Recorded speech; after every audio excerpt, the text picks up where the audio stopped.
தமிழினத்தின்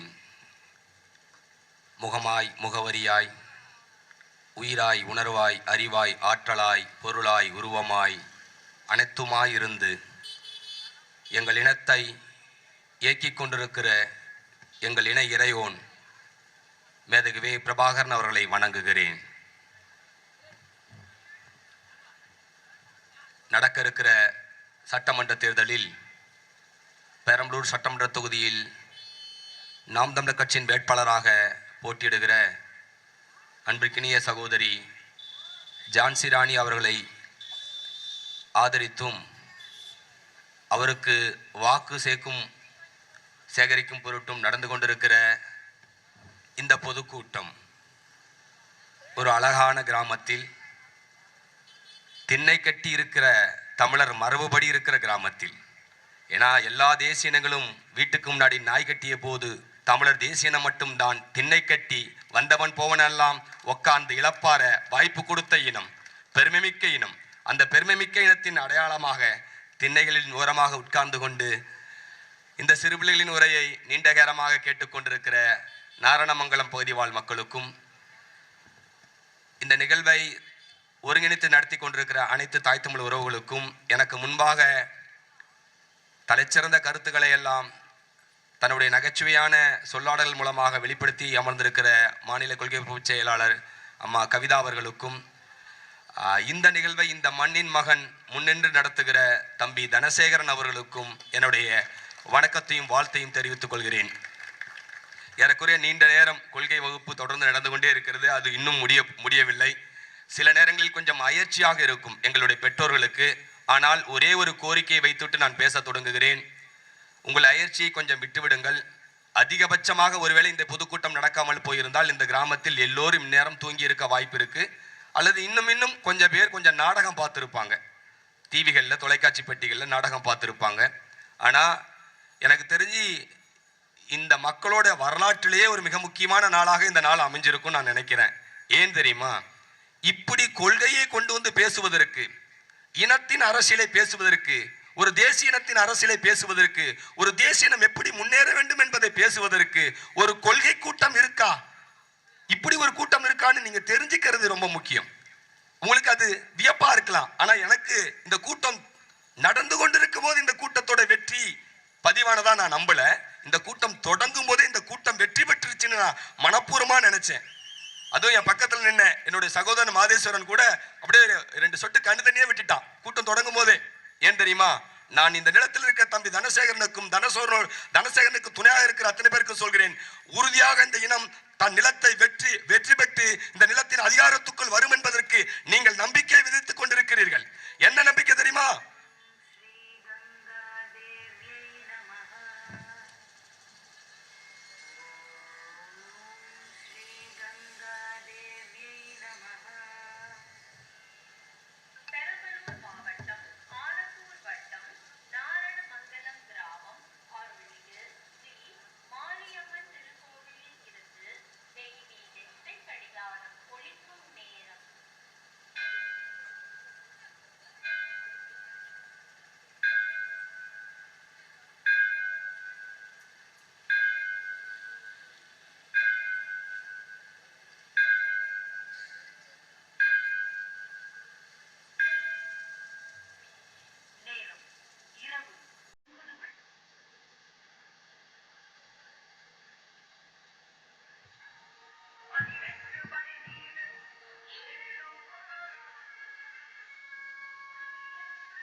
அந்த நம்பிக்கை என்னவென்றால், கூட்டம் தொடங்கும் போது உறுதிமொழி, அகவணக்கம், வீரவணக்கம் என்று சொல்லும் போது இந்த பகுதியில் இருந்த முன்பக்கமாக இருந்த நாம் தமிழர் உறவுகள் எல்லாம் எழுந்து நின்று தங்களுடைய உறுதிமொழியை, அகவணக்கத்தை செலுத்திக் கொண்டிருந்தார்கள்.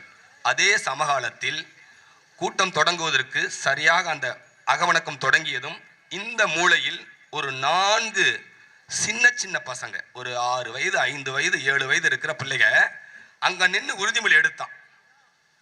மொழி காக்க, மினகா, இனம் காக்க, மண் காக்க, மானம் காக்கன்னு உறுதிமொழி எடுத்தான் பாருங்க. அந்த புள்ளியில் இந்த இனம் எழுந்திருச்சுன்னு நான் முடிவு பண்ணேன். நாங்க எழுந்துட்டோம். நாங்கள் யார்? உங்களுக்கு குழப்பமா இருக்கும். தம்பி தனசேகரன் என்ன சாதி, இங்க வந்திருக்கவெல்லாம் என்ன சாதின்னா பாதி பேருக்கு இப்ப குழப்பமா இருக்கும்.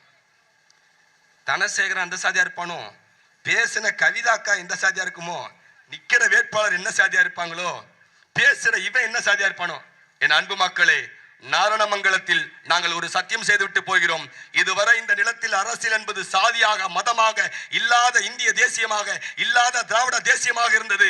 வரலாற்றில் முதல்வராக நான் செட்டியார் அல்ல, நான் கோனார் அல்ல, நான் தேவர் அல்ல, நான் வண்ணார் அல்ல, நான் பறையர் அல்ல, நான் படையாச்சி அல்ல, எந்த ஈழ சாதியம் அல்ல, நாங்கள் தமிழர்கள், நாங்கள் தமிழர்கள். அதற்காக ஒரு கட்சி கட்டப்படுது. ஓ சாதி, ஓ மதம், நீ எதுவாயிரு, நாங்கள் தமிழர்கள் என்று கட்சி கற்றோம், தொடங்கிட்டோம். அந்த 6 வயசு பையன் தலைமுறை இந்த அரசியல் தூக்கி சுமர்க்கப்படும்.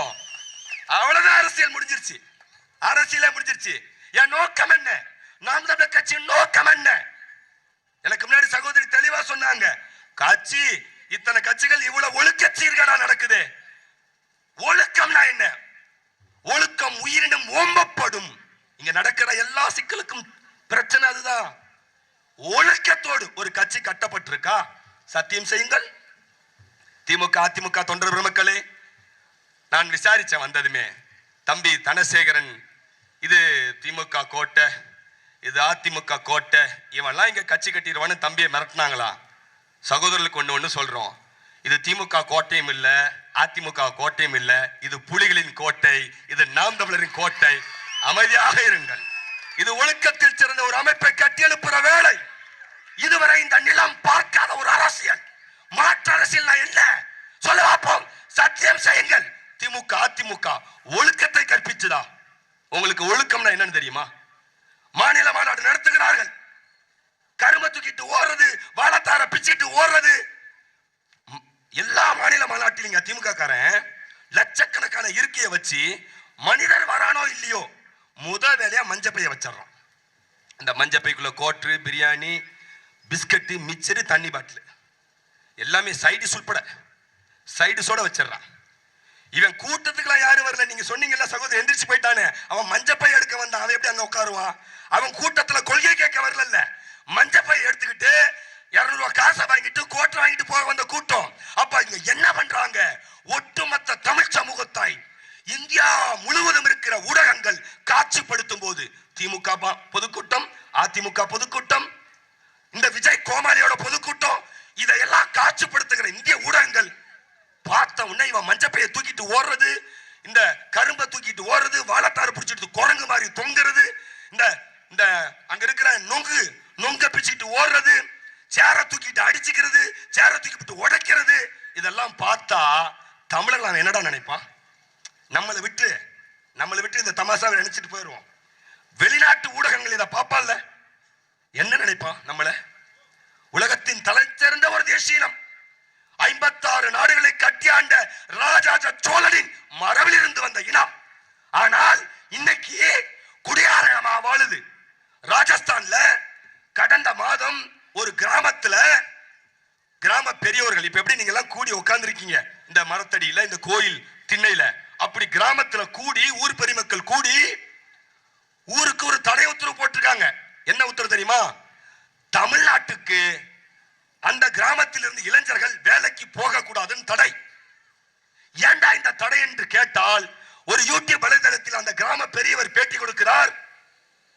தமிழ்நாட்டுக்கு எங்க ஊர்ல வட இந்தியாவில இருந்து நிறைய பேர் போயிட்டு இருக்காங்க, அதை ஆய்வு செஞ்சோம். அந்த ஆய்வுல எங்களுக்கு ஒரு அதிர்ச்சிகரமான தகவல் கிடைச்சது. அது என்னன்னா, இங்க இருந்து போற எல்லாரும் பெரிய குடிகாரனா மாறிடுறான் அப்படின்னு கண்டுபிடிச்சு ராஜஸ்தான்ல ஒரு கிராமத்துல தமிழ்நாட்டுக்கு போக கூடாதுன்னு தடை விதிக்கிறான். சிங்கப்பூரின் சிற்பி ஐயா லீ குவான் யூ அந்த நிலத்துல தமிழை ஆட்சி மொழியாக அறிவிக்கும் போது அந்த நிலத்தில் இருந்த மலையாளிகளும் கன்னடர்களும் தெலுங்கர்களும் இந்திக்காரர்களும் இந்தியாவில் இருந்து தமிழர்கள் மட்டும் இங்க வரல, நாங்களும் வந்திருக்கிறோம். ஆனா மலாய் மொழியை ஆட்சி மொழியாக அறிவிக்கிறீங்க, கூடவே தமிழை ஆட்சி மொழியா ஏன் அறிவிக்கிறீங்கன்னு கேட்டபோது லீ குவான் யூ சொன்ன பதில் என்ன தெரியுமா? சிங்கப்பூருங்கிற ஒரு வல்லரசு நாடு இந்த பூமியில் இருக்க காரணம் தமிழனுடைய உழைப்பு, தமிழனுடைய ரத்தம், தமிழனுடைய வேர்வை. அதனால் சிங்கப்பூர் உருவாயது என்று பதிவு செய்தான். அப்படி இந்த பகுதி முழுவதும் இருக்கிற மக்கள் கடந்த 2 தலைமுறைகளாக சிங்கப்பூர் மலேசியாவுக்கு போய் உழைத்து அந்த நாட்டை வல்லாதிக்க நாடாக மாற்றினார்கள். ஆனால் இன்னைக்கு அந்த மலேசியாவில் இப்போ சமகாலத்தில் தமிழர்கள் போனா தமிழர்களை ஒதுக்குப்புறமா ஒரு ஊருக்கு ஓரமா தீவுக்கு ஓரமா ஒரு குடில் அமைத்து இங்க மட்டும் நான் வாழ்ந்து வைக்கிறோம். காரணம் என்னன்னு ஆய்வு செய்தால் இந்த சமகாலத்தில் இப்பொழுது வர தமிழர்கள், தமிழ்நாட்டில் இருந்து வருகிற இளைஞர்கள் குடிச்சி தெருவில் வாங்கி எடுக்கிறார் என்று காரை துப்புகிறது மலேசிய அரசு. சொல்லுங்கள், ஒழுக்கமான திமுக காரர்களே சொல்லுங்கள். பெருமைமிக்க ஒரு இனம் இன்னைக்கு ஒழுக்கம் தவறி நிக்குது. காரணம் என்ன? நீ போட்ட ரட்டல, நீ போட்ட உதயசூரியன் சின்னம் இத்தனை வருஷமா உங்க வீட்டு தெருவல்ல, உன் வீட்டு சுவர்ல என்ன எழுதிட்டு இருக்கா பாரு? ஏழை மாணவனுக்கு உதவி. 75 வருஷம் ஆச்சியா? 60 ஆண்டுகளுக்கு மேல இவன் ஆண்டுட்டான். திமுக 60 ஆண்டுகளுக்கு மேல ஓட்டு கேட்டு வரும்போது எப்படி கேட்கிறான்? ஏழைகளின் சின்னம் ரெட்டல, ஏழைகளின் சின்னம் உதயசூரியன். ஒரே ஒரு கேள்விதான், எப்பதாண்டா என்ன பணக்காரன் ஆக்குவீங்க? செவுத்துலயாவது பணக்கார சின்னம் எழுதி வைங்கடா. செவுத்துல கரும செவுத்துலயாவது எழுதி வைங்கடா. எத்தனை நாளைக்கு தாண்டா இது ஏழை சின்னமா இருக்கும் உதயசூரியன்? எத்தனை நாளைக்கு ஏழை சின்னமா இருக்கும் ரெட்டல? ஏழைகளின் சின்னம், ஏழைகளின் சின்னம். ஏன் சின்னம் ஏழையின் சின்னம்? ஜெயிச்சு எம்எல்ஏ ஆனவன், அமைச்சரானவன், எம்பி ஆனவன், முதலமைச்சரானவன் எல்லாரும் கொள்ளையடிச்சுட்டு போயிட்டான். கடைசியா கொள்ளையடிச்சுட்டு போயிட்டு எனக்கு உனக்கு என்ன கொடுத்தா? ஐயா கருணாநிதி மஞ்ச பைய தூக்கிக்கிட்டு ஓங்கோல்ல இருந்து திருட்டு ரயில் ஏறி கக்கூசுல திருட்டுத்தனமா வந்து மஞ்ச பைய தூக்கிட்டு வந்து மாநில மாநாட்டுல உனக்கு மஞ்ச பை வைக்கிறா. நீ மஞ்ச பை எடுத்துட்டு வர, நாடு அவங்கிட்ட போயிருச்சு. யாருக்கு? கருணாநிதி குடும்பத்துக்கு போயிருச்சு. உனக்கு மஞ்ச பை தான் மிச்சம். உனக்கு மஞ்ச பை கொடுத்துட்டான். இந்த மண்ணு, இந்த பெரம்பலூர் அரியலூர் மண்ணை நீங்கள் என்னவாக நினைக்கிறீர்கள்? கடந்த 60 ஆண்டு கால திராவிட ஆட்சி 10 லட்சம் கோடி கடனை வாங்கி வைத்திருக்கிறது. இந்த 10 லட்சம் கோடியை கடனாக இவர்கள் ஏன் கொண்டு வந்தார்கள்? உங்களுக்கு கொடுக்கப்பட்ட இலவச திட்டங்கள். சரி, அதெல்லாம் விலாவரியா பேசுவோம். கேள்வி என்ன தெரியுமா? தனிப்பெரும் முதலாளிகள் இந்த நாட்டில் கொள்ளையடிக்கிற பணத்தில் மதிப்பை என்னைக்காவது உங்களுக்கு சொல்லி கொடுத்திருக்காங்களா? உங்களுக்கு ஒரு அதிர்ச்சி சொல்லட்டுமா? இதே பெரம்பலூர், இதே அரியலூர் பகுதியில் இருக்கிற சுண்ணாம்பு கல்லை வெட்டி மட்டும் Ramco, India cement, Chettinad cement, அரசு சிமெண்ட் இந்த நிறுவனங்கள், இங்க இருக்கிற அத்தனை 13 சிமெண்ட் நிறுவனமும் இதுவரைக்கும் கொள்ளையடிச்சு வச்சிருக்க சொத்து மதிப்பு 6.5 லட்சம் கோடி. தமிழ்நாட்டின் ஒரு ஆண்டு பட்ஜெட் 4 லட்சம் கோடி. தமிழ்நாட்டின் பட்ஜெட்டை விட உன் மண்ணுக்கு கீழே இருக்கிற சுண்ணாம்பு கல்லை எடுத்து 6.5 லட்சம் கோடிக்கு ஒரு தனிப்பெரும் முதலாளி சொத்து வச்சிருக்கிறான். இத உங்ககிட்ட அரசியலா பேசுவானா? சொல்ல மாட்டான். ஏன் சொல்ல மாட்டானா? அந்த தனிப்பெரும் முதலாளிகள்கிட்ட தான் தேர்தல் செலவுக்கு காசு வாங்குறான் திமுக. அங்க காசை வாங்கிக்கிட்டு இங்க உங்ககிட்ட ஓட்டுக்கு காசை கொடுத்துட்டு இங்க இருக்க கனிம வளத்தை, நீர் வளத்தை சூறையாடுறான். மணிநீரும் மண்ணும் மழையும் அணிலர் காடும் உடையதவன் வள்ளுவ பெருந்தக சொல்றான். மணிநீர் குடிக்கிற தண்ணி காசுக்கு வந்துருச்சு. மண்ணு வெட்டி 60 தேசங்களுக்கு ஏத்தியாச்சு. மலை வெட்டி கேரளாவுக்கு வெளிஞ்சம் துறைமுகத்துக்கு வெட்டி ஏத்துறா. இங்க இருக்கிற சிமெண்ட் தமிழ்நாட்டுக்கு மட்டும் உதவுதா? இந்த மண்ணில் வெட்டப்படுற சிமெண்ட் தமிழ்நாட்டுக்கு மட்டும் உதவுதா? இல்ல, உலக நாடுகளுக்கு தமிழ்நாட்டில் இருந்தா சிமெண்ட் போகுது. எனில் உலகத்தின் பெரும் சக்தியாக சிமெண்ட் வளர்ச்சியோடைய மூலமாக இருக்கிற இந்த நிலம் ஏன் பிச்சைக்கார நிலமா இருக்கு? உலகத்துக்கே சிமெண்ட் கொடுத்த நீ ஏன் ஓட்ட குடிசையில படுத்து கிடக்குற? உலகத்துக்கே சிமெண்ட கொடுத்து மாட மாளிகையும் கோட கோபுரம் கட்டப்பட்டிருக்கு, வாவுடு ஏன் ஒழுவுது? இத சொல்லியே கொடுக்க மாட்டான். என்னடா இதெல்லாம் கேட்கிற, என்னன்னே தெரியலடா. பிம்பிலிக்கு பிம்பா, பிலாப்பி, பிம்பிலிக்கு பிலாப்பி. எவ்வளவு உன் மண்டைக்குள்ள என்ன ஓட வச்சுட்ட அரசியல்னா? என் அம்மா இத்தனை பேர் உட்கார்ந்து இருக்கீங்களே, சத்தியம் பண்ணுங்க எனக்கு அரசியல்னா என்ன? அவருங்க 1000 ரூபாய் சொன்னாரு. தேர்தல் வேற வந்துருச்சு. அவர் எவ்வளவு சொன்னாரு? 1000 ரூபாய். இவருங்க 2000 ரூபாய் சொன்னாரு. இன்னொருத்த வந்திருக்கான் கோமாளி. யார் அவன்? சிக்மண்ட் ஃப்ராய்டோட புள்ள, நியூட்டனோட வாரிசு, ஐன்ஸ்டீனோட பேரப்புள்ள, ஸ்டீஃபன் ஹாக்கின்ஸோடைய வெளிவந்த பேரப்புள்ள, இந்தியாவின் முதல் பொருளாதார மேதை அமர்த்தியா சென்னோடைய ரத்த வாரிசு ஐயா நடிகர் விஜய். சரியா? பெரிய மேதை, பெரிய அறிவாளி. 3 வருஷமா கட்சி ஆரம்பிச்சதுல இருந்து மாற்றம் மாற்றம் மாற்றம்னா என்னதான் அப்படி சொல்ல போறான்னு நாங்களும் 3 வருஷமா காதை வச்சுக்கிட்டே இருந்தோம். சொல்லவே இல்லை. 5 நிமிஷம் தான் பேசுவோம், ஓடி போயிடுவான். இன்னும் 5 மணி நேரம் கொடுத்தாலும் நான் பேசிட்டே இருப்பேன். உனக்கு தான் வேர்த்து கொட்டிடும். பேசிட்டே இருப்போம். 5 நிமிஷம் தான் பேசுவான். மாற்றம் மாற்றம்னா திடீர்னு 2 நாளைக்கு முன்னாடி தாலிக்கு தங்கன்ட்டான். உங்க அம்மா ஜெயலலிதாவே அதை அறிவிச்சுட்டான்னு. அது ஒண்ணு மாற்று திட்டம் இல்ல, புது திட்டம் இல்ல. உங்க அம்மா ஜெயலலிதாவே அதெல்லாம் ஏற்கனவே சொல்லிட்டாங்க. அதெல்லாம் புது திட்டம் இல்ல. சரியா? இவன் 1000ன்னா, இவன் 2000ன்னா, இவன் 2500ன்ட்டான். அதான அரசியல்? ஆமா, அதான அரசியல்? அப்படித்தானே உன் மண்டைக்குள்ள அரசியல பூத்தி இருக்கா? சொல்லுங்க. எப்ப போனாலும் இந்த விஜய் பையன் குறுக்க போகும்போது பாப்பங்க, தினமும் நீங்க பார்த்திருப்பீங்க, எங்க போனாலும் கையில ஒரு பை தூக்கிட்டே போவான். நான் கூட இந்த நாட்டுக்கான தலைச்சிறந்த திட்டங்கள்லாம் எழுதி வச்சிருப்பான் போல நினைச்சேன். இன்னைக்கு விமான நிலையத்துல பிடிச்சிட்டாங்க அந்த பையன். விமான நிலையத்துல படிச்சு அந்த பையன் உறுதி பார்த்தா நாட்டுக்கான திட்டம் இல்ல, சரக்கு பாட்டில் இருந்திருக்கு, ஃபாரின் சரக்கு. டேய், இவெல்லாம் இந்த நாட்டை காப்பாத்துவானு. சாராய பொருளாதாரம், இந்த நாட்டோட பொருளாதாரம் சாராயத்தில் இருக்கு. விளைவு என்ன? கிராமங்கள் இருக்கிற பெண்களுடைய கிட்னிகள் ஜாக்கிரதை. இனிமேல் வீட்டுக்கு வீடு போர்டு வைக்கணும், கிட்னி ஜாக்கிரதைன்னு. ஆமாவா இல்லையா? யாரு திருடுனா? உங்க மண்ணு தான், பிரசித்தி பெற்ற மண்ணு. தனலட்சுமி சீனிவாசன் மருத்துவமனையில இருந்து கிட்னியை திருடிட்டானா. கிட்னியை திருடிட்டானா. ஏன் நாடு முழுக்க கிட்னி டிமாண்டா வந்துச்சு? கிட்னி டிமாண்டா இருக்கு நாட்டுல. ஏன்பா நாட்டுல கிட்னி திடீர்னு டிமாண்ட் ஆயிருச்சு? பற்றாக்குறை ஆயிருச்சு. டிமாண்ட்னா பற்றாக்குறை, கிட்னி பற்றாக்குறை ஆயிருச்சு நாட்டுல. ஏன்? எல்லாம் குடிச்சு கிட்னி போஞ்சிருச்சு. யாரு? ஆம்பளைக்கு. இப்ப இந்த கிட்னி ஆம்பளைக்கு வைக்கிறதுக்கு அந்த கிட்னி எங்க உருவுறா? பொம்பளை கிட்ட இருந்து உருவுறான். உன் வாயில 1000 ரூபாய் வச்சுட்டான். உன் வாயில எவ்வளவு வச்சுட்டா? 1000, 2000, 2500 கிட்னி. இன்னொரு 2-3 வருஷம் கழிச்சு ஒருவேளை 2-3 தடவை இன்னும் திரும்பி இந்த திமுக ஓட்டு போட்டினா உன் வீட்டுக்கு நான் வந்து, அம்மா கிட்னி இருக்குமான்னு கேட்டா, சட்னி வேணா இருக்கு எடுத்துட்டு போடான்னு சொல்லுவேன். வடிவேலு சொல்ற மாதிரி சட்னி வேணா இருக்கு, கிட்னி இருக்காது. ஏன்? ஐயா தனலட்சுமி சீனிவாசனோட ஓனரோட பையன் மலைச்சநல்லூர் தொகுதியோட எம்எல்ஏ. சரியா? நிறைய கதிரவன் நினைக்கிறேன். சரியா?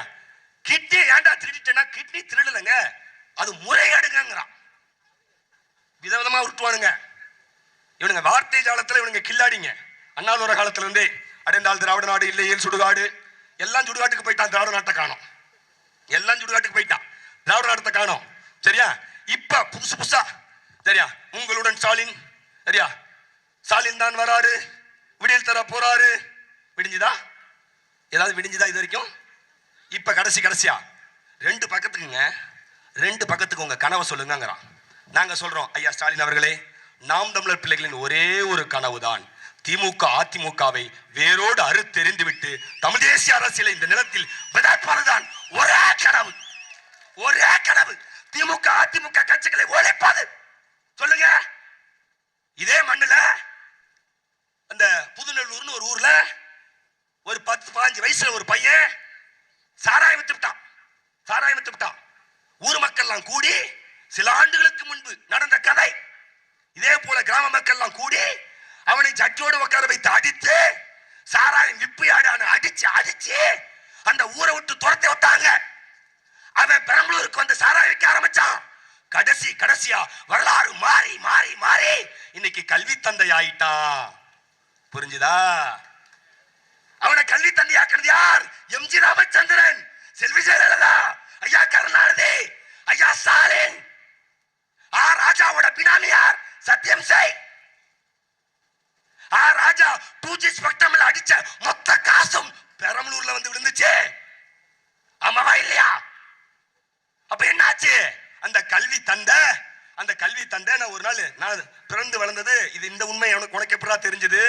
புதுநடுலூர்ல 50 வருஷத்துக்கு முன்னாடி ஜட்ஜோட உழைச்ச கதை உனக்கு எப்படா தெரிஞ்சு உனக்கு டவுட் வந்திருக்கும். எங்க அம்மா பிறந்து வளர்ந்தது அந்த கிராமத்துல. புரிஞ்சுச்சா? போய் சொல்லல. இப்ப நம்பிடணும். நீ கதைக்கு இன்னவா கதை முடியல. நான் எங்க தாய்மாமன் வீட்டுக்கு வரலான்னு பெரம்பலூருக்கு அப்பக்கப்போ வருவேன். ஒரு நாள் பேருந்து நிலையத்திலிருந்து இறங்கி எங்க தாய்மாமன் வீட்டுக்கு நடந்து போயிட்டு இருக்கேன். பெரம்பலூர்ல எங்க தாய்மாமன் வீட்டு இருக்கு. நடந்து போகும்போது பெரிய பதாகை, அந்த கல்வி தந்தையோட பதாகை. அதுல என்ன எழுதியிருக்கிறாரு? பார் திறப்புலாவுக்கு வரும் ஐயா அவர்களே எழுதியிருக்கான். பார் திறப்புலா நடத்துறது பல்கலைக்கழகம், மருத்துவமனை, மருத்துவக் கல்லூரி, பொறியியல் கல்லூரி, பள்ளிக்கூடம், விவசாய கல்லூரி, ITI, தொழில் பயிற்சி நிறுவனங்கள் எல்லாம் நடத்துற கல்வி தந்தை பார் திறப்புலாவுக்கு போறாரு. என்னடா விசாரிச்சா பாரே அவருதுதான். அப்ப எப்படி டெவலப் ஆயிட்டா? சாராயம் வித்து சட்டியோட உதச்சி பெரம்பலூருக்கு வந்து கல்வி தந்தை ஆகி என்ன ஆயிடுச்சுன்னா அந்த ஆழ்மனதின் ஏக்கம். கல்வி தந்தை ஆயிட்டால இப்பயாவது ஒழுக்கமா இருக்கலாம்ல. அவன் கல்வி தந்தை ஆயிட்டல்ல, இப்பயாவது திருந்திருக்கலாம்ல. திருந்தல. இந்த சொறி புடிச்ச கை சொரியும் வாங்கல்ல, சும்மா இருக்காது சொரியும். ஆடன காலும் பாடன வாயும் சும்மா இருக்காதுன்னு சொல்லுவாங்கல்ல. அந்த மாதிரி அவன் பார் திறக்கிறாயா, சொந்த பாருக்கு பேனர் வச்சிருக்கிறான். அந்த காசை கொண்டு வந்து, அந்த பீரை, அந்த பிராந்தியை கொண்டு வந்து, அந்த சாராயத்தை கொண்டு வந்து வீடுதோறும் ஓட்டு கேட்கிறாங்க. அப்ப என்ன ஆகுது? வாணிட்டு ஆண்கள் எல்லாம் குடிச்சு கிட்னி ஃபெயிலியர் ஆகுது. கிட்னி ஃபெயிலியர் ஆனா கிட்னி மாற்று அறுவை சிகிச்சையும் தனலட்சுமி சீனிவாசன் ரெட்டியாரோடைய மருத்துவமனையிலே செய்து தரப்படும். எவ்வளவு நல்லவன் பாரு. சாராயத்தை அவனே வாங்கி ஊத்துறான். புரியுதா? கிட்னியை போச்சு விட்டுறான். கிட்னிக்கு ட்ரீட்மெண்ட்டுக்கு நீ என்கிட்டே வாடாங்கிறான். Technical game. ஆனா உன் சவுத்துல 70 வருஷமா ஏழைகளின் சின்னம் உதயசூரியன். அன்பு மக்களே, ஒரு தேசம் என்னவாக இருக்க வேண்டும்ங்கிற கனவு இந்த நிலத்தில் நாம் தமிழர் கட்சிக்கு இருக்கு. எங்க அண்ணனுடைய கொள்கை முழக்கமே வித்தியாசமா இருக்கு. தமிழ்நாட்டில் ஐயா ஸ்டாலின் தமிழ்நாட்டை தலைகுனிய விட மாட்டோம் அப்படின்னு ஒரு முழக்கம். ஐயா எடப்பாடி பழனிசாமி தமிழ்நாட்டை காப்போம் அப்படின்னு ஒரு முழக்கம். எல்லாரும் மக்களை காப்போம் அப்படி முழக்கம் வச்சுக்கிட்டே இருக்காங்க. அண்ணன் சீமான் மட்டும்தான் உழவை மீட்போம் உலகை காப்போம்னு பதிவு செய்யறான். அது என்ன உழவை மீட்போம் உலகை காப்போம்? எல்லா விவசாய பெருமக்கள் உட்கார்ந்திருக்க பெரும்பான்மையோர் விவசாய பெருங்குடி மக்கள். சரியா? இத்தனை ஆண்டு காலமாக இந்த நிலத்தில் உழைத்திருக்கிறீர்கள். ஆனால் உங்களுக்கு ஒரு பாதுகாப்பான வாழ்க்கை, தரமான வாழ்க்கை வழங்கப்பட்டிருக்கா? யோசிங்க. இந்தியா சுதந்திரம் பெற்று 75 ஆண்டு காலத்தில் இதுவரை 2000 திட்டம் போட்டிருக்கான் கிராமத்துக்காக மட்டும். உங்களுக்கு தெரியுமா? 100 நாள் வேலை திட்டம், அதுபோல கிராமந்தோறும் போடப்பட்ட பஞ்சாயத்து ராஜ்ய திட்டங்கள், ஸ்வச் பாரத், கிளீன் பாரத், இப்படி போட்ட எல்லா திட்டமும் கிராமத்தை பாதுகாக்க. எனில் கிராமம் வளர்ந்துருச்சா? கேள்வி இருக்கு. கிராமம் வளர்ந்துருச்சா? டெவலப் ஆயிருச்சா? உங்களுக்கான மருத்துவமனை, உங்களுக்கான தரமான கல்வி, தரமான மருத்துவம், தரமான சாலை, அத்தனையும் தரமா கிராமத்துக்கு வந்துருச்சா? வரல. இதை யாராவது சிந்திச்சாங்களா? சிந்திக்கல. உங்களை உழைக்கணும்னு உங்களுக்கு சொல்லி கொடுத்தாங்களா? நீங்க முன்னேறணும்னு அவங்க போராடினாங்களா? 1983 சீனாவுல கிராமந்தோறும் ஒரு திட்டம் போடுறோம். ஒவ்வொரு வீடும் ஒரு தொழிற்சாலை. அறிவிச்சு 30 வருஷம் கழிச்சு உலகின் வல்லரசு நாடா சீனா மாறிட்டான். இந்தியாவுல கிராமந்தோறும் வளர்ச்சின்னு வந்தாங்கல்ல, நாடு முன்னேறிடுச்சா? இல்ல. ஏன்? இந்த நிமிஷம் வரைக்கும் உங்களை காப்பாற்றிக் கொண்டிருப்பது மாடும் பாலும் தான். வேற எதுவுமே இல்லை. விவசாயம் காப்பாற்றவே இல்லை. விவசாயம் செஞ்சு விவசாயி பொழைச்சானா? விவசாயம் செஞ்சு விவசாயி பொழைக்கல. இதுவரை விவசாய குடும்பங்கள் பிழைத்ததுக்கு காரணம் மாடும் பாலும் தான். ஆடு மாடு வளர்த்தலை அரசு பணியாக்குவோம்னு சொன்னவனே கொக்கரைக்கிறார்கள். இங்க பாருங்க, ஆடும் மாடும் இருந்திருந்தா சாணம் இருந்திருக்கும், சாணம் இருந்திருந்தா பயோகேஸ் கிடைச்சிருக்கும், ஊருக்கு ஊரு பயோகேஸ் அமைச்சிருந்தா இன்னைக்கு கேஸ் தட்டுப்பாடு வந்திருக்காது. இத 10 வருஷம் முன்னாடி சீமான் பேச பேசின வீடியோ இப்ப ட்ரெண்ட் ஆயிட்டு இருக்கு. சரியா? அப்பவே அவர் சொன்னாரு, டே நான் உயிரோடு இருக்கும்போது என்கிட்ட இந்த ஆட்சி அதிகாரத்தை கொடுத்துருங்க, நான் செத்து போன பிறகு நீங்க என்ன தேடுவீங்க, ஐயோ நமக்காக ஒருத்தன் பேசுறானே கத்தனானேன்னு தேடுவீங்கன்னா சொன்னது பழிக்க ஆரம்பிச்சிருச்சு. இன்னைக்கு கேஸ் தட்டுப்பாடு. ஆமாவா? இன்னைக்கு இந்த ஆட்சியாளர்கள் மோடி ஆட்சி என்ன சொல்லியிருக்காங்க, அமெரிக்கா கிட்ட மண்டியிட்டு அமெரிக்காவின் பாலை இறக்குமதி செய்ய போறாங்க. கடைசியாக கிராம மக்கள்கிட்ட இருக்கிற கடைசி வாய்ப்பு மாடும் பாலம், அதுவும் கைவிட்டு போகுது. நான் எச்சரிக்கிறேன், சீமான் எச்சரிக்கிற மாதிரி இல்லன்னா உன் காதல் இப்ப சொல்லிட்டுல 10 வருஷம் கழிச்சு சீமான் தம்பிகளையும் தனசேகரையும் தான் நீங்க தேடுவீங்க. அப்படி ஒரு நாள் வந்துடும், நீங்க தேடுவீங்க. ஏன் அவனை தேடணும்? இந்த புரிதல். அவன் படிச்சிருக்கான் பி, தனசேகர் பி படிச்சிருக்கான். ஒன்னை விட அறிவாளி. இங்க இருக்கிற திமுக அதிமுக குடிகார புயல்களை விட அவன் அறிவாளி. ஆமாவா இல்லையா? அவனால முன்னேற முடியாதா? சிங்கப்பூர், மலேசியாவுக்கு, அரபு தேசங்களுக்கு போய், அமெரிக்காவுக்கு போய், ஐரோப்பிய நாடுகளுக்கு போய் அவனால் முன்னேற முடியாதா? ஏன் போகாம இங்க நிக்கிறான்? சரியா? டென்மார்க்கை போல, நார்வே போல, ஸ்வீடனை போல, ஆஸ்திரேலியாவை போல அங்க போய் வாழ்வதை விட என் சொந்த நிலத்துல அந்த நாடுகளுக்கு இணையாக ஒரு தேசத்தை கட்டுவோங்கிற கனவு, அந்த கனவுக்காக நிக்கிறோம். பாலை இன்னைக்கு விக்கிட்டான். உங்களுக்கு இந்த தகவலே வராது. உங்களுக்கு ஒரு தகவல் வந்திருக்கும். கவனமா இருக்கணும் பிள்ளைங்க, கட்சிக்கார பிள்ளைங்க கவனமா இருக்கணும் இந்த அரசியல்ல. இப்ப கொஞ்ச நாளா போன வாரத்துல இருந்து நீங்க தொடர்ந்து செய்தித்தாள படிச்சீங்களா, ஒரு விஷயம் தெரிய வரும். சரியா அமெரிக்கா காலில் போய் மோடி விழுகிறாரு. அமெரிக்கா ட்ரம்ப் காலில் மோடி விழுகிறாரு. விழுந்து மாடு முன்னாடி அமெரிக்கா காரனும் ஐரோப்பா காரனும் தமிழ்நாட்டுக்குள்ள இந்தியாவுக்குள்ள செய்த பெருந்துரோகம் பசுமை புரட்சி. அந்த பசுமை புரட்சியின் மூலமாக ரசாயன உரங்களையும் பூச்சிக்கொல்லி மருந்துகளையும் கொண்டு வந்து கொட்டி நம் தாய் நிலத்தை மலடாக்கலாம். அது ஒரு தலைமுறை. சரியா? அப்புறம் நாட்டு மாட்டுகளை அழிக்கிறதுக்காக ஜெர்சி மாட்டை கொண்டு வந்தான். மூச்சு வாங்கிட்டே இருக்கும், இழப்ப வாங்கிட்டே இருக்கும். நாட்டு மாடு அப்படி நிற்கும். சரியா? சீமான் தேனியில போய் நாட்டு மாடுகளை பாதுகாக்க மலை ஏறினார் தெரியுமா? டெண்ட் அடிச்சு தெரியுமா? சீமான் எத்தனையோ போராட்டத்துக்கு போறாரு. கம்முன்னு விட்ட இந்த ஆட்சியாளர்கள் ஏன் தேனி மலை மாடுகளுக்கு மட்டும் அவ்வளவு தடை உத்தரவு போட்டான் தெரியுமா? மாட்டை காப்பாத்தினா நாட்டை காப்பாத்திர முடியும்னு சீமானுக்கும் தெரியும், சீமானை முடக்கிறவனுக்கும் தெரியும். நாட்டு மாட்டை ஏன் முடக்கிறான்? ஜெர்சி மாட்டை ஏன் வைக்கிறான்? நாட்டு மாட்டுல இருந்து மீத்தேன் கேஸ் வரும். ஜெர்சி மாட்டுல இருந்து நாத்தம் தான் வரும், கவிச்ச தான் வரும், மீத்தேன் கேஸ் வராது. நாட்டு மாட்டுல இருந்து A1 பால் வரும். A1 பாலை கொடுத்தா அது தாய்ப்பாலுக்கு நேரா இருக்கும். நாட்டு மாட்டு பால் தாய்ப்பாலுக்கு நிகரா இருக்கும். 1 லிட்டர் 1/2 லிட்டர் தான் தரும். 1 லிட்டர் 1/2 லிட்டர் தான் தரும். உன்கிட்ட ஆசையை காமிச்சான். ஆசை என்ன ஆசை? நம்ம சிறுபிள்ளையா இருக்கும்போது எரும மாடு நிறைய இருக்கும் எல்லா ஊர்லயும். இப்ப எரும மாடு குறைஞ்சிருச்சு. எரும மாட்டு வெண்ணெய், எரும மாட்டு தயிர் உடலுக்கு அவ்வளவு வலிமை கொடுக்கும். எரும மாட்டை அழிச்சா, நாட்டு மாட்டை அழிச்சா, ஜெர்சி மாட்டை கொண்டு வந்தா. சரியா? ஜெர்சி மாட்டை ஏன் கொண்டு வந்தா?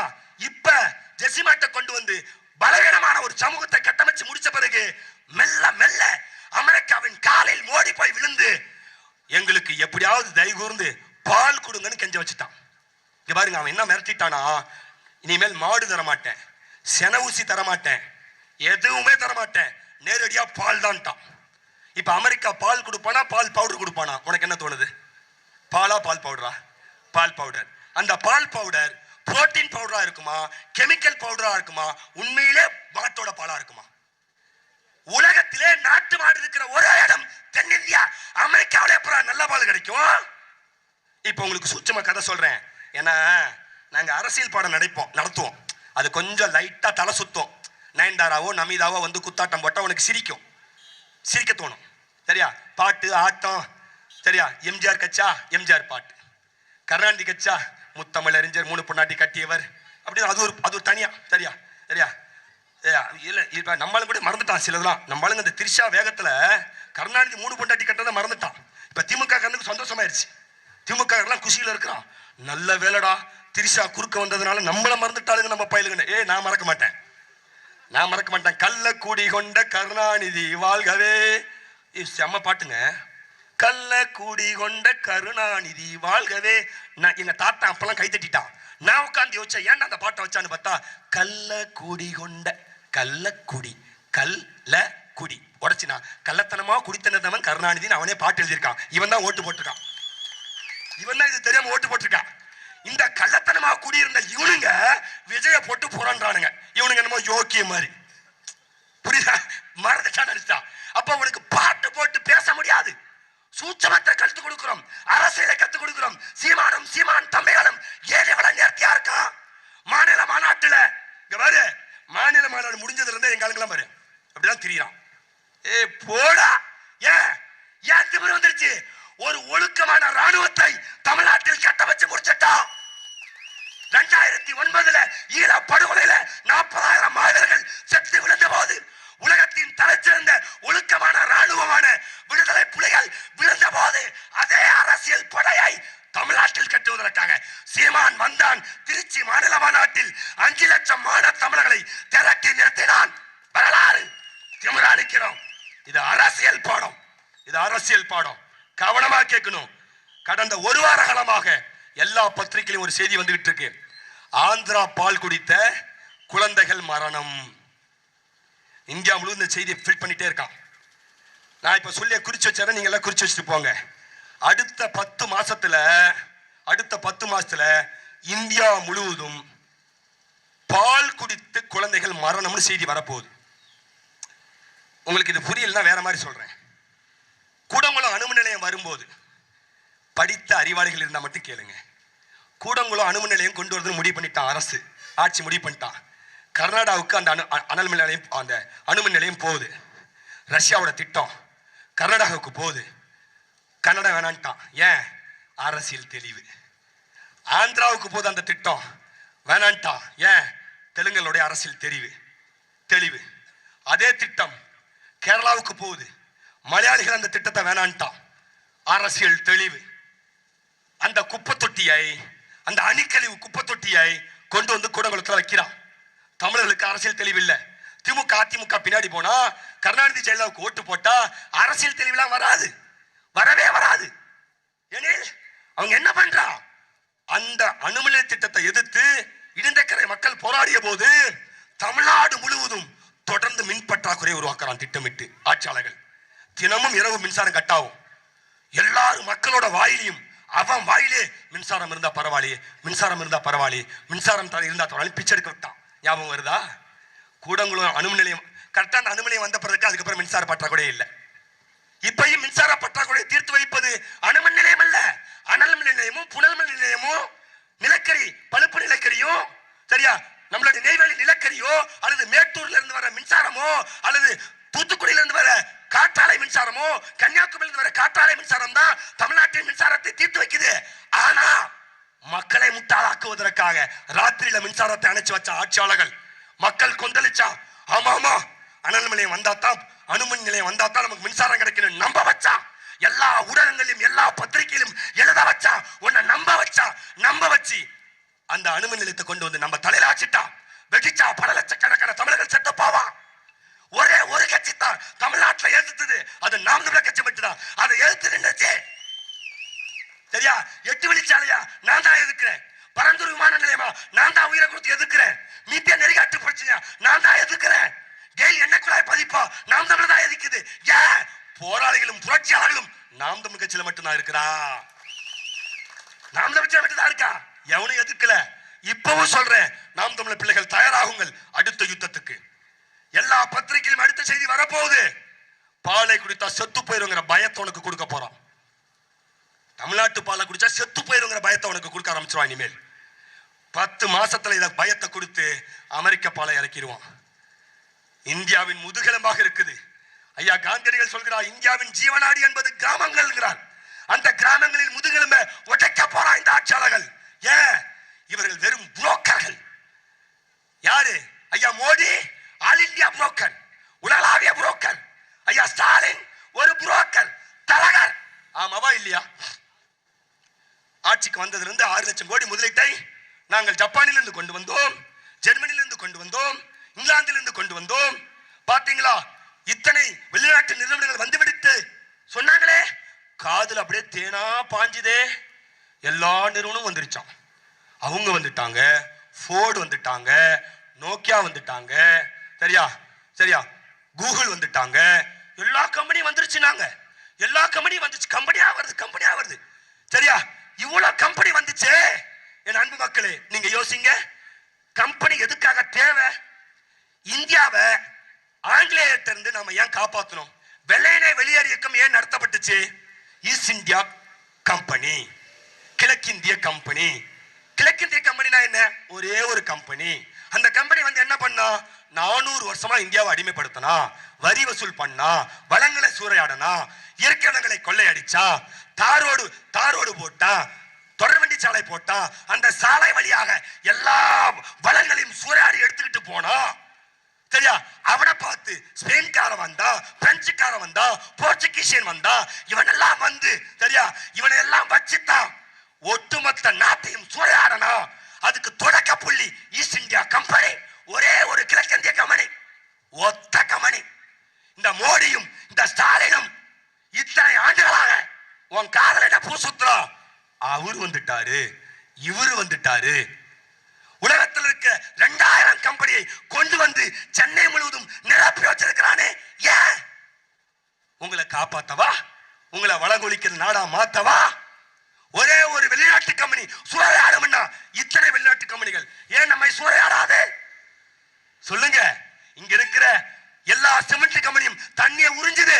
இங்க பாருங்க, மண்ணை நோண்டும் போது அடி பாதாளத்துக்குள்ள போகும்போது தண்ணி அப்படியே நன்னீரா மிதக்கும். நீங்க பார்த்திருப்பீங்க, அரியலூர் ரோட்ல போகும்போது அந்த குழியில மேல வேலி போட்டிருப்பான், மனுஷன் எட்டி பார்க்க கூடாதுன்னு. ஏன்? படிச்ச பிள்ளைங்க யோசிங்க. ஏன் நிலம், ஏன் நாடு ஏதோ நோண்டி வச்சிருக்கான், எட்டி பார்க்கறதுல என்ன தப்பு? அதுக்கு என்னமா சொல்றான்? எட்டி பார்த்தா தவறி விழுந்தா செத்துருவியான். ஓ, அவளா அக்கறையாடா எங்க மேல? அப்படி இல்ல ராசா, எட்டி பார்த்தா உனக்கு ஒரு உண்மை புரியும். நான் எட்டி பார்த்தேன், எட்டி பாரு நீயும் போன அந்த பக்கமா. ஏன் தமிழரசன்கிற இந்த நிலத்தின் ஆகச்சிறந்த தலைவன் கொல்லப்பட்டான்? ஏன் கொல்லப்பட்டான்? உனக்கு தெரியுமா? பொன்பருப்பி தமிழரசன் ஏன் கொல்லப்பட்டான்? இந்த நிலத்தின் ஆகச்சிறந்த தமிழ் தேசிய தலைவன் ஏன் கொல்லப்பட்டான்? ஏனென்றால் இந்த கார்ப்பரேட் பழுமுதாரிகளுக்கு எதிராக அவன் யுத்தம் செய்வான்னு இவனுக்கு தெரியும், அதனால கொண்டான்.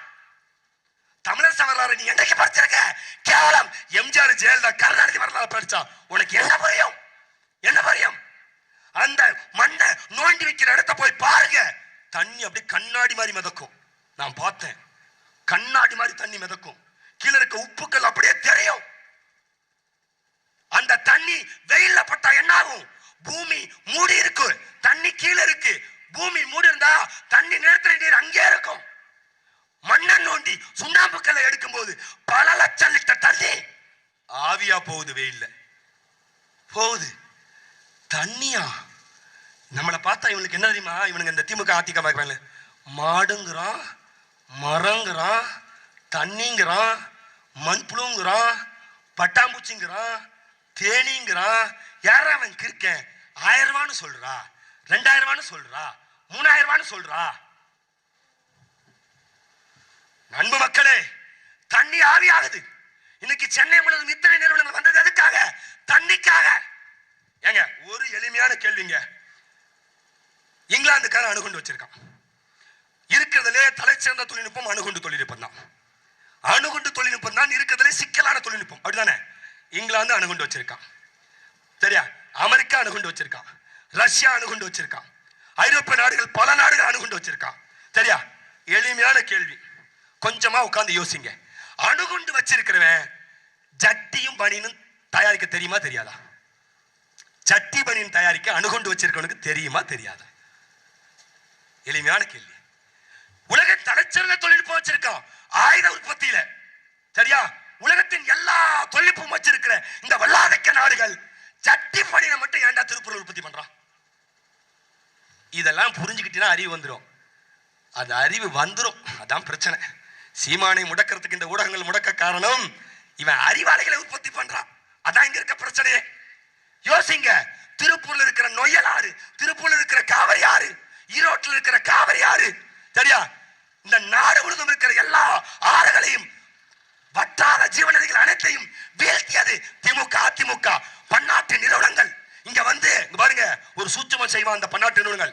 இப்போ ஓட்டோ அப்படின்னு ஒரு கம்பெனி இருக்குன்னு வச்சுக்க, அவன் என்ன தெரியுமா பண்ணுவான்? திருப்பூர்ல உற்பத்தி பண்ணுவான். அவன் கம்பெனியோட ரிஜிஸ்ட்ரேஷன் இஸ்ரேல்ல இருக்கும். அவன் கம்பெனியோட ரிஜிஸ்ட்ரேஷன் ஜெர்மனில இருக்கும். சரிங்களா? திருப்பூர்ல பனியனை உற்பத்தி பண்ணி ஒரு ஃபிளைட் பிடிச்சி ஜெர்மன் போய் இறங்கி அங்க ஓட்டோன்னு ஒரு ஸ்டிக்கர் மட்டும் ஒட்டி அதையே கொண்டு வந்து உங்ககிட்ட விற்பான். சரியா? ஏன் ஸ்டிக்கர் மட்டும் அங்க ஒட்டிட்டு மத்ததெல்லாம் இங்கேயே உற்பத்தி பண்றான்? அவனுக்கு பனியன் உற்பத்தி பண்ண தெரியாதா? தெரியும். அங்க பனியனை உற்பத்தி பண்ணா பல லட்சம் லிட்டர் தண்ணி வீணாகும். சீனாவிலங்கயா சீனாக்காரன் வெள்ளை பண்ணி நல்லா சாப்பிடுவான், வெள்ளை பண்ணி கறி நல்லா சாப்பிடுவான். அவன் ஒரு வெள்ளை பண்ணி 1 கிலோ சதை பிடிக்கிறதுக்கு 2500 லிட்டர் தண்ணி வீணாகுதுன்னு கண்டுபிடிச்சான். இதுக்கு பேரு மறைநீர் கோட்பாடு. சரியா? 2500 லிட்டர் தண்ணி வீணாகும்னு கண்டுபிடிச்சான். கண்டுபிடிச்சி 1 லிட்டரோட தண்ணியை விட 10 ரூபான்னா 2500 லிட்டரோட தண்ணியோட விலை 25,000 ரூபாய். 25,000 ரூபாய் செலவு பண்ணி 1 கிலோ வெள்ளை பண்ணி திங்கிறதுக்கு அந்த வெள்ளை பண்ணிய இருக்கவே இருக்கிற இந்த பண்ணி பயலுக, இந்தியா பயலுக, முட்டா பயலுகன்னு இந்தியாவில் பண்ணி உற்பத்தி பண்ண சொல்லிட்டான். யாரு? இந்த பண்ணி பயலுக பண்ணி உற்பத்தி பண்ண ஆரம்பிச்சிட்டான். இங்கத்தான் எல்லாம். ஏன்? இந்த நாட்டை சாக்கடையாக மாற்றுவதுதான் இந்த ஆட்சியாளர்களின் இலக்கு. ஆனால் என் அன்பு மக்களே, நாம் தமிழர் கட்சிக்கு ஒரு இலக்கு இருக்குது. அது ஒன்றுமில்லை என் அன்பு மக்களே. இந்த நிலத்தில் எங்கள் தாத்தன் பாட்டன் பூட்டன் இந்த நிலத்தை வாழும் போது ஆளும் போது இந்த நிலம் ஒரு சொர்க்க பூமியாக இருந்துச்சு. அது போல ஒரு சொர்க்க பூமியை இந்த நிலத்தில் படைக்க நாங்க கனவு காண்றோம். சொர்க்க பூமினா சும்மா இல்ல. உங்களுக்கு சுற்றுலா தலம்னா என்ன தெரியுமா? ஏற்காடு, ஊட்டி, கொடைக்கானல் சொல்லுவீங்கல்ல. நாம் தமிழர் ஆட்சி அமைந்தால் என் அன்பு மக்களே, நான் சத்தியம் செய்கிறேன், நீங்கள் வாழ்கிற இந்த கிராமம் நாரணமங்கலம் ஒரு சுற்றுலாத்தலமாக மாறும் அளவுக்கு இந்த நிலத்தோடைய இயற்கை சூழலை மாற்றி அமைப்போம். இயற்கையோடு வாழ்கிற, இயற்கையை பாதுகாக்கிற வேலை நம்முடைய வேலை என்று முடிவு செய்து நிற்கிறோம். இப்ப அடுத்த கேள்வி வரும், இயற்கையை நாம ஏன் பாதுகாக்கணும்? என் அன்பு மக்களை நீங்க சொல்லுங்க. நான் ஏன் இந்த நிலத்தில் இருக்க இந்த எல்லா ஜீவராசியும் காப்பாற்றணும்? இந்த மரம் சாமி மரம், இங்க பாருங்க சாமி மரம். இந்த அம்மன் சாமி எங்கெல்லாம் இருக்கோ அங்கெல்லாம் வேப்ப மரம் இருக்கும். ஏன் தெரியுமா? மக்களே பண்பாட்டு தளத்துல மக்களை எப்பொழுதும் சில அறிவு நுட்பங்களை மறைத்து வைத்திருப்பாங்க. பண்பாட்டு தளத்துல நீங்க ஒரு கோயில்ல போனா அரச மரம் இருக்கும், ஒரு கோயில்ல போனா வேப்ப மரம் இருக்கும், ஒரு கோயில்ல போனா சரியா ஈச்ச மரம் இருக்கும். ஒரு கோயில் 200க்கும் மேற்பட்ட மரங்களுக்கும் அந்த மரங்களுக்குரிய கடவுள் பெயரும் தமிழ் இலக்கியத்தில் இருக்கு. சரியா? வில்வ மரம், சிவலிங்கம் எங்கெல்லாம் இருக்கோ அங்க ஒரு மரத்தை வச்சிருப்பான். சரியா? அரச மரம், பிள்ளையார் எங்க இருக்கோ அங்கெல்லாம் இருப்பான். சரியா? அம்மா எங்க இருக்கோ அங்கெல்லாம் வேப்ப மரம் வச்சிருப்பான். எதுனால நினைக்கிறீங்க என் அன்பு மக்களே? இந்த ஜீவராசிகள் எல்லாம் வாழ்ந்தால்தான் மனிதன் வாழ்வாங்கிற புரிதல் இந்த உலகத்திலே ஒரே ஒரு இனத்துக்கு தான் முதல்ல வந்துச்சு. அது தமிழர் இனத்துக்கு மட்டும்தான் வந்துச்சு. தமிழர் மட்டும்தான் கண்டுபிடிச்சான். திணையல் கோட்பாடுன்னு ஒரு கோட்பாடை வச்சிருந்தான். குறிஞ்சி, முல்லை, மருதம், நெய்தல், பாலைன்னு பிரிச்சான். ஒவ்வொரு நிலத்துல வாழ்ற மக்களுக்கும் ஒவ்வொரு உணவு பழக்க வழக்கம், ஒவ்வொரு வேளாண்மை, ஒவ்வொரு உளவியல், ஒவ்வொரு கடவுள் என்று பிரிச்சான். பிரிச்சு பகுத்து இதெல்லாம் பாதுகாத்தான். உங்களுக்கு தெரியுமா? குன்று இருக்கும் இடம்லாம் குமரன் இருப்பான் பழமொழி இருக்கு. ஆமாவா? எங்க மலை இருக்கோ அங்கெல்லாம் முருகன் சிலையை போய் வச்சிருவான். நம்மால் பயங்கர விவரம். எப்பேற்பட்ட விவரமான இனம் பாருங்க இந்த இனம். எனக்கு இந்த இனத்தோட பெருமை மிக்க விஷயங்கள்ல பிடிச்ச விஷயம் அதுதாங்க. எங்க மலை கிடைச்சாலும் அந்த மலையோட உச்சியில போய் முருகன் சிலையை வச்சிருவான் நம்மால். அதுக்கு ஒரு பழமொழி வச்சுட்டான், குன்று இருக்கும் இடமெல்லாம் குமரன் இருப்பான். ஏன் தெரியுமா? திமுக அதிமுக திருட்டு பயலுக வருவாங்க 2000 வருஷம் கழிச்சு. அவனுக்கு தெரிஞ்சிருக்கு 2000-3000 வருஷத்துக்கு முன்னாடியே எல்லா சிலைகளையும் கொண்டு போய் மலையில வச்சான். ஏன்னா மலையில சாமி இருந்தா அந்த மலையை அவன் தொட மாட்டான், மலையை வெட்ட மாட்டான். அந்த நம்பிக்கையில தான் சிலையை வைத்தார்கள். சரியா? திமுக அதிமுக சரியாக அடிச்சுட்டான். இங்க பாருங்க, திமுக அதிமுக டெண்டர் விட மலையெல்லாம் பாரு, சிலை இல்லாத மலையா விடுவோம், சிலை இல்லாத மலையா விடுவோம். நான் வைக்கிற கோரிக்கை ஒண்ணுதான் என் மக்கள்கிட்ட, தயவு செஞ்சு கெஞ்சுறேன், ஒரு 5 வருஷம் சீமானை முதலமைச்சர் ஆக்குங்க, சீமானை முதலமைச்சர் ஆக்குங்க. ஒரு 4 வருஷம், ஒரு 3 வருஷம், ஒரு 2 வருஷம் இளவு, ஒரே ஒரு நாள் சீமானை முதலமைச்சராக உட்கார வைங்க. ஒரு நாள் நீங்க ஒரு நாள் சீமானை முதலமைச்சரா வச்சா எங்க அண்ணன் போட போற கையெழுத்து 1000 கையெழுத்தா இருக்கட்டும். ஆனா ஒரு கையெழுத்தை நான் சீமான்ட்ட கேட்பேன், அண்ணா நீங்க கையெழுத்து போட்டுட்டே இருங்க, தமிழ்நாட்டில் இருக்கிற எல்லா மலைகளின் உச்சியிலும் எங்க முப்பாட்ட முருகன் சிலையை கொண்டு போய் வச்சிடுறேன். நான் வச்சிருவேன். எங்க அண்ணன் முதலமைச்சர் ஏறுறது நீ திட்டம் போட்டுட்டே இருந்தேன். நீ திட்டம் போட்டுட்டே இரு. நீ திட்டம் கையெழுத்து போடுறதுல ராத்திரியோட ராத்திரி அறிவிப்பு தான். நாம் தமிழச்சிக்காரன் 234 தொகுதியில் இருக்க நாம் தமிழச்சிக்காரனுக்கு ஒரே ஒரு உத்தரவு, தமிழ்நாட்டோட எல்லா மலைகள் மீதும் முருகன் சிலையை கொண்டு போய் பாய். ஏன் அடுத்த 2000 ஆண்டு காலத்துக்கு அந்த மலையை காப்பாற்றுகிற வேலை நம்முடையது, நாம் தமிழர் கட்சியினுடையது. ஒரு நாள் அதிகாரத்துக்கு வந்தா போதும், ஒரே ஒரு நாள் இந்த ஒட்டுமொத்த பூமி பந்தையும் காப்பாற்ற திட்டங்களை வைத்திருக்கிறோம். செய்வோமா மாட்டோமா? நம்புறியா நம்பலையா? என் அன்பு மக்களே, சத்தியமா செய்வோம். எதற்காக எங்களுக்கு விவசாயி, அதுவும் ஏற்கலப்பேன் கூடிய விவசாயி கிடைச்சா தெரியுமா? ஏற்கலப்பேடன் கூடிய விவசாயி. எங்க எண்ணம் தான் எங்க சின்னம், எங்க கனவு, எங்க இலக்கு, எங்க லட்சியம். ஒரு ஆகச்சிறந்த நாட்டை கட்டமைக்கிற எங்க கனவுக்கு, இயற்கை சூழலோடு வாழ்கிற வாழ்வியலை கட்டமைக்கிற இலக்குக்குத்தான் அந்த சின்னம். மனிதன் முதல் முதலாக செய்த தொழில் என்ன? வேளாண் தொழில். மனிதன் முதல் முதலாக கண்டுபிடிச்ச கருவி என்ன? பள்ளிக்கூடங்களில் நீ படிச்சிருப்ப. மனிதன் முதல் முதலாக கண்டுபிடிச்ச கருவி சக்கரம். சரியா? அது என்ன சக்கரம்? மாட்டு சக்கரம். சக்கரம்னா டயரா? MRF டயரா? சக்கரம் என்ன சக்கரம்? மாட்டு சக்கரம், மரச்சக்கரம். சரியா? அவன் கண்டுபிடிச்ச அடுத்த கருவி என்ன? ஏற்கலப்ப. சரியா? ஏற்கலப்பை வச்சு அவன் என்ன பண்ணா? மனிதர்கள் 5000 ஆண்டுகளுக்கு மேலாக மனிதர்கள் வாழவே முடியாதுங்கிற முட்புதர்களையும் காடுகளையும் வெட்டி வீழ்த்தி அந்த ஏற்கலப்பை வைத்து உழுத நிலத்தை பண்படுத்தினார்கள். அவன் பண்படுத்தித்தான் உங்க கைக்கு நிலம் வந்திருக்கு. இப்ப கூட வயசானவங்க 1 சென்ட் நிலத்தை கைய பக்கத்து காட்டுக்காரன் பிடிச்சான்னு வச்சுக்கேன், கத்தி எடுத்துட்டு போயிடுவான். ஏன்? கோபம். தன் வாழ்நாள் முழுவதும் பண்படுத்தப்பட்ட நிலம், அத பக்கத்து காட்டுக்காரன் தொட்டா வெட்டுவான்.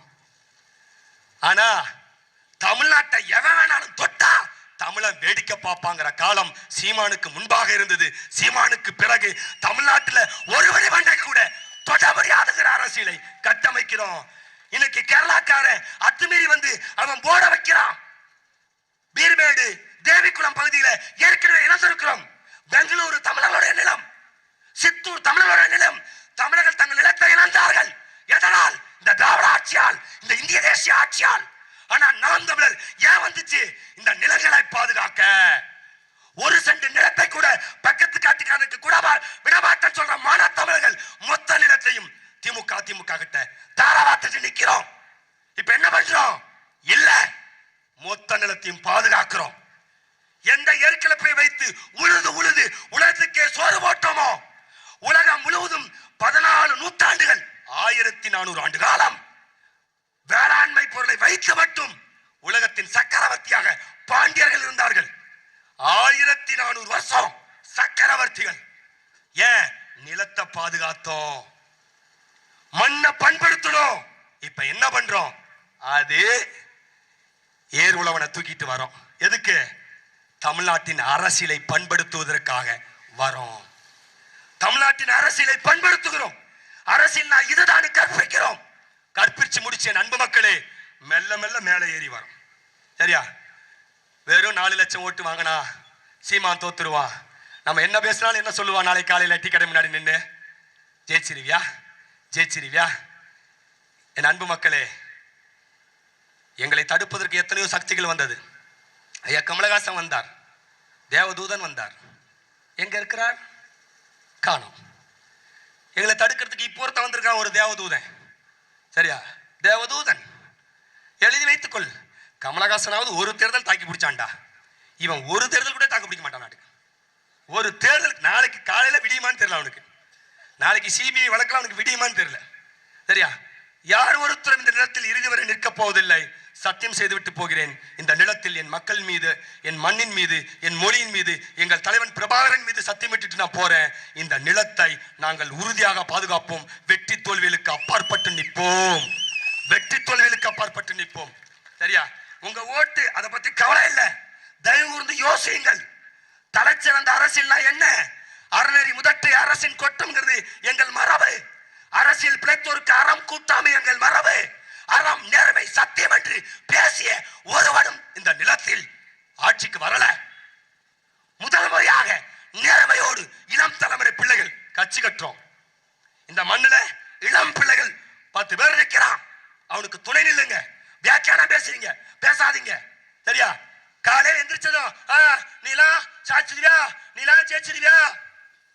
ஏன்பா இத்தனை நாள் செஞ்ச பாவம் போதாதாப்பா? ஏன் திமுக ஓட்டு போட்டீங்களா? அது பாவம். என்னை பொறுத்த வரைக்கும் நான் ஒண்ணுதான் சொல்லுவேன். திராவிடம் ஒரு பாவச் செயல், திராவிடம் ஒரு பெருங்குற்றம், திராவிடம் ஒரு மனித தன்மையற்ற செயல். படிச்சிருக்கேன் எங்கேயாவது? பாட புத்தகத்துல தமிழ்நாட்டோட பாட புத்தகத்தை திருப்பினீங்கன்னு வச்சுக்கீங்க. சரியா? தீண்டாமை ஒரு பாவச் செயல், தீண்டாமை ஒரு பெருங்குற்றம், தீண்டாமை ஒரு மனித தன்மையற்ற செயல்னு இருக்கும்ல. நாம ஆட்சிக்கு வரோம். ஆட்சிக்கு வந்தது அண்ணங்கிட்ட ஒரு கோரிக்கை. எல்லா மாற்றங்களையும் கல்வியிலிருந்து தான் உருவாக்கணும், கல்வி மன்றத்திலிருந்து தான் உருவாக்கணும், பள்ளிக்கூடங்களில் தான் மாற்றம் தொடங்கணும். பள்ளிக்கூடங்களில் தான் நம் பிள்ளைகளை முட்டாளாக்கினார்கள். பள்ளிக்கூடங்கள் முட்டாள்களை தான் உற்பத்தி செஞ்சது. அதனாலதான் விஜய் கட்சி கட்சிட்டான். விஜய் ஏன் கட்சி கட்டினா தெரியுமா? பள்ளிக்கூடங்களும் கல்லூரிகளும் முட்டாள்களை உற்பத்தி செய்தது. அங்க சிந்தனையை தூண்டவே இல்லை, அறிவை தூண்டவே இல்லை. அறிவு தூண்டுவதற்கான ஒரு வேலையும் பள்ளிக்கூடத்தில் நடக்கல. அப்ப அதுக்கு காரணம் என்ன? இந்த திராவிட தத்துவம். பிளாட்டோ சொல்கிறான் கட்டுக்கதைகள் நாடு முழுவதும் இருந்தால் அந்த நாடு அழிந்து போகும். கட்டுக்கதைகளையும் பூச்சாண்டி கதைகளையும் இந்த மாய வித்தைகளையும் தூக்கி எறியுங்கள், அறிவியலை படியுங்கள். பிளாட்டோ சொன்னதை ஐரோப்பிய நாடுகள் கேட்டா உலகின் வல்லாதிக்க நாடா மாறனா. ஆனா இங்க என்ன பண்றான் மோடி? என்ன சொல்றான்? மாட்டு மூத்திரம் குடிங்க, புற்றுநோய் சரியாகுங்கிறான். இவன் என்ன சொல்றான்? கல்வியில் சேர்ந்த தமிழ்நாடு மாநாட்டு மேடையில் இவன் என்ன சொன்னா? சிவகார்த்திகேயனை பேச வைக்கிறான். அப்ப காரணம் என்ன? கல்வி சிதைஞ்சு போச்சு. கல்வியிலிருந்து மாற்றத்தை தொடங்கணுமா? அண்ணங்கிட்ட ஒரு கோரிக்கை வைப்போம் ஆட்சிக்கு வந்ததும். என்ன அண்ணா, பாட புத்தகத்தோட பக்கத்தை மாத்திரம்னே. பக்கத்துல என்னடா எழுதலாம்? திராவிடம் ஒரு பாவச் செயல், திராவிடம் ஒரு பெருங்குற்றம், திராவிடம் ஒரு மனிதத்தன்மையற்ற செயல். ஏன்? திராவிட கட்சிகளின் அளவே தமிழ் தேசிய இனத்தின் எழுச்சியில் முடியும். நீங்கள் நம்புங்கள். மான தமிழர்கள் எங்களுக்கான அரசை, ஆட்சியை இந்த நிலத்திலிருந்து தொடங்குவோம். தம்பி வந்ததுமே தம்பி என்கிட்ட சொன்னா, அண்ணா நமக்கு 200 ஓட்டு விழுந்திருக்குண்ணா. 200 ஓட்டு விழுந்துருச்சுண்ணா. அதனால தானே இந்த திமுக நம்ம மேல கோபத்தில் இருக்காங்க. அண்ணா தம்பி பொறுமையாக இருங்கள், நம்பிக்கையோடு இருங்கள். அதிமுகவுக்கு வெறும் கோற்றுக்கும் கோழி பிரியாணிக்கும் ஓட்டு போடுறவன் சீக்கிரமாக சுடுகாட்டை நோக்கி போயிடுவான். இந்த மாரியம்மன் சத்தியமா சொல்றேன், சீக்கிரமா சுடுகாட்டை நோக்கி போயிட்டு இருக்கான். ஆமாவா இல்லையா? எல்லாரும் வீட்டு பிள்ளைகளையும் குடியார பிள்ளைகளாக, எல்லா மாமா மச்சான் பங்காளியும் கோட்டை கொடுத்து ஓட்டு வாங்குற அந்த பாவச் செயலை செய்து எல்லாரையும் சுடுகாட்டை நோக்கி நகர்த்தி கொண்டிருக்கிறார்கள். அவர்கள் போகட்டும், விடுங்கள். அவளை நீங்கள் தடுக்காதீர்கள். இந்த கூட்டம் முடிந்து நாளை காலை இந்த ஊர்ல இருந்து ஒரே ஒருத்தன், ஆம் நீ சொல்வது சத்தியம், இந்த நிலத்தை பாதுகாக்க வேண்டிய கடமை நம்முடையது என்று நினைத்து ஒருவன் மாறினால் போதும். ஒரே ஒரு ஆள் மாறுவா. நம்பிக்கையோடு நில்லுங்கள், மாறுவா. இந்த தேர்தல் முடிஞ்சு சகோதரி ஜான்சி ராணியோட பெட்டிகள் உடைக்கப்படும் போது, நாராயணமங்கலத்தோடைய பெட்டிகள் உடைக்கப்படும் போது, பாரு சிந்தனை சீர்திருத்த மன்றம் பூட்டியே கடந்திருக்குமே. கரெக்டா இல்லையா? நான் சத்தியம் பண்றேன், பல வருஷமா பூட்டி தான் வச்சிருப்பான். தம்பி நீ புரிஞ்சுக்கணும், இப்ப சிந்தனை மன்றங்களை நீ பூட்டி வச்சிருக்கலாம். ஆனா சிந்திக்கிற மாணவர்களை நாங்கள் முன்னாடி வச்சிருக்கிறோம். சிந்திப்போம், நிறைய சிந்திப்போம், கட்டமைப்போம். சரியா? நாராயணமங்கலத்தோட பெட்டி ஒழிக்கப்படும் போது போன தேர்தலில் 200 ஓட்டு, 10, 20, 30, 40, 201 வரும்போது நாம ஜெயிச்சிட்டோம். ஒவ்வொரு பிள்ளைகளாக கட்டமைப்போம். 1000 ஆண்டுகளுக்கு இந்த பூமியை காப்பாற்ற போற தலைவர் பெருமக்கள் நீங்கள் நம்பிக்கையோடு நில்லுங்கள். நன்றி, வணக்கம். நாம் தமிழர்.